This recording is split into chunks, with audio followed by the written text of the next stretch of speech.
আজ রবিবার শহীদ স্মরণে 21শে জুলাই ধর্মতলা চলো এর প্রস্তুতি সভা অনুষ্ঠিত হলো মেমারি 2 নম্বর ব্লক যুব তৃণমূল কংগ্রেসের পক্ষ থেকে।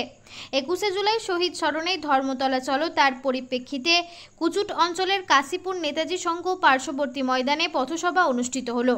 রাজ্য সরকারের বিভিন্ন উন্নয়নমূলক কর্মসূচি তুলে ধরলেন নেতৃত্বরা। পাশাপাশি বিভিন্ন অঞ্চলে 21শে জুলাই ধর্মতলা চলো তার দেওয়াল লিখন কর্মসূচি নিয়েছেন যুব তৃণমূল কংগ্রেসের পক্ষ থেকে।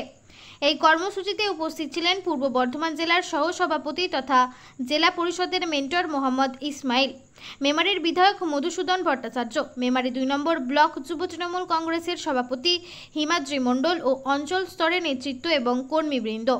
এই কর্মসূচি সম্বন্ধে মেমারির বিধায়ক মধুসূদন ভট্টাচার্য ও ব্লকের যুব সভাপতি কি বললেন তা আমরা শোনাবো।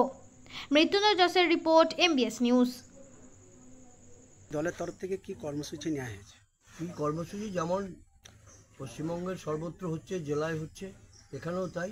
মেমারির 2 ব্লকে তৃণমূল কংগ্রেস যুব কংগ্রেসের উদ্যোগে এখানে একটা পথসভা হচ্ছে। এটা হচ্ছে 2 নম্বর ব্লকের অন্তর্গত কাশীপুর গ্রাম। কাশীপুর গ্রামে আপনি তো অনেকক্ষণই ছিলেন, দেখেছেন যে এখানে পথসভা হয়েছে। প্রচুর আমাদের কর্মী সমর্থকরা এখানে জড়ো হয়েছিলেন।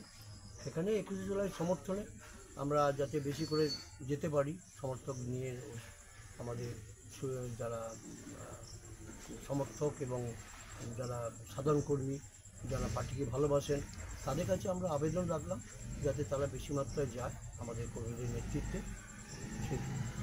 স্যার, এই রিসেন্ট আমাদের উপনির্বাচনের রেজাল্ট ভালো হয়েছে, এই পরিপ্রেক্ষিতে কি বলবেন?